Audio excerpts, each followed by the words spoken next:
Patient stories this week, patients that have impacted and influenced the conviction that I have that it is inevitable when you are the caring and compassionate provider that you want to be, that it gets to be fun and fulfilling, that you get to be your authentic self, and that it can also be prosperous and profitable, that those hell yeah moments can come more frequently than you ever imagined. How fortunate are we that we get to do what we love and be a part of their journey at the same time.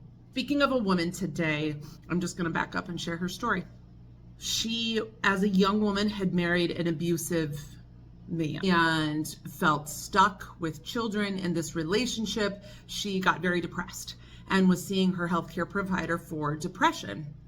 They put her on medications and then stronger medications. However, she was drinking alcohol heavily and never really confessed and never was asked in a place that she felt safe to truly share how much alcohol she was consuming. She was diagnosed as bipolar and put on really heavy duty anti-psych meds that had a strong side effect of a movement disorder. Some of you know tardive dyskinesia.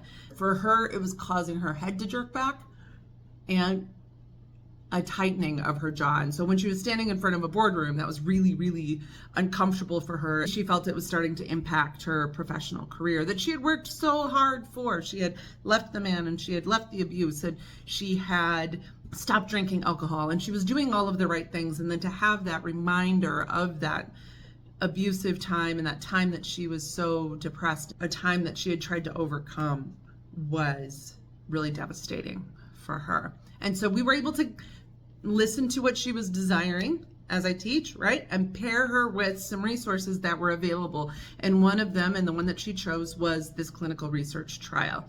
We were able to greatly reduce her symptoms, and she was able to continue in her corporate career much more confidently.